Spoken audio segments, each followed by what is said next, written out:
Let's go live now to Canberra. Eric Bagshaw joins us. He's the political and economics correspondent at the Sydney Morning Herald and The Age. Quite a title there, Eric. Thanks so much for your time this morning. Welcome to First Edition. Now, let's start with the markets. We'll get to jobs figures, but Wall Street, a pretty wild ride last night. There's somewhat of a buffer for us when our markets open at 10 o'clock. Look, it was quite the dip this morning. We've heard overnight out of Wall Street.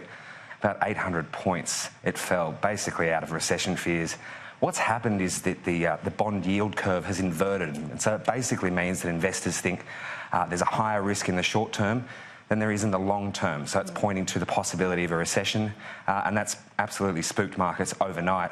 We'll have to wait and see what happens this morning at home, but look, it might pan out okay, it might recover, but no doubt there'll be some nervous people waiting for markets to open today. Yeah, we're not holding our breath. Eric, was that expected, or did it come out of the blue?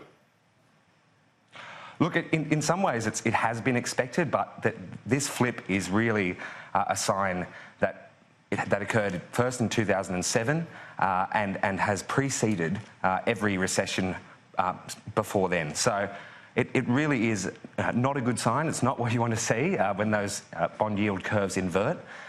And so obviously the markets reacted to that.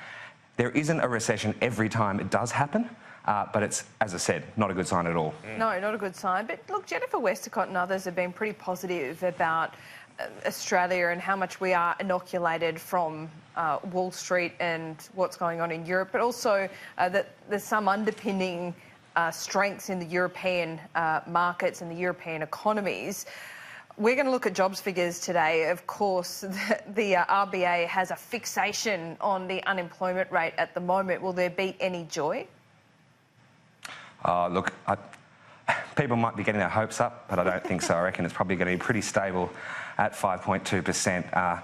We're unlikely to really see any movement there. There's a huge amount of jobs that need to be created just to make up for the sheer amount of people that are really coming into the country. You know, jobs growth is pretty much matching population growth, and that's a real problem because if you don't outpace population growth, then you don't get wages growth, and so that's obviously the other big issue in the economy.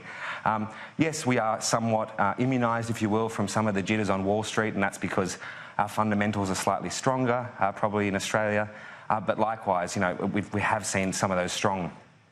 You know, there is a case in Australia where if China starts to weaken, actually that can be, in some ways, a good thing for our economy, some of our exporters, and with Brexit in the EU as well, our relationship there is not quite as vital as some other areas. So we are somewhat, you know, quarantined from some of those jitters, but nonetheless, we do have very, you know, serious domestic uncertainties, and obviously wages and unemployment, and those two things both need to go up and down for, you know, really for us to see some substantial economic benefit over the next year. Eric, is it too early to tell whether those tax cuts have had any positive effect on our economy?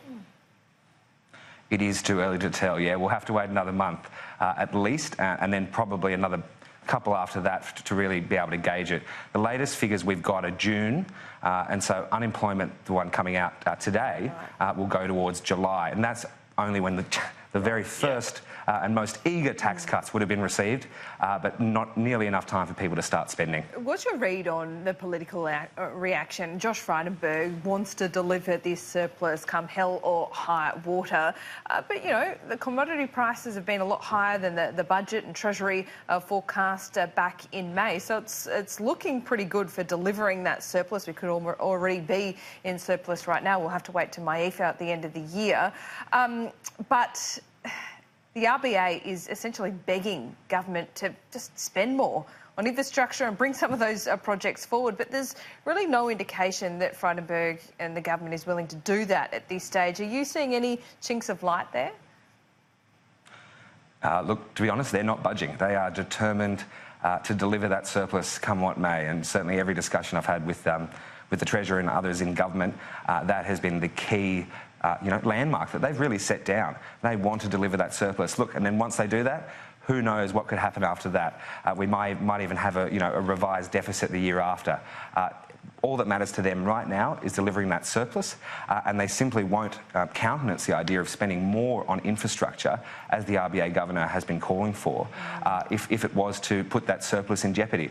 Now, the economic wisdom of that, some have questioned. Does it risk if Australia goes into a downturn? We're looking at the next set of national accounts within the next month or so. There is the possibility of having a negative quarter, 2 of those, and you're in a recession. Now, the government has to weigh up. Does it want the sort of the unfortunate look of going into a negative quarter of growth, which is possible, or does it want to save the surplus?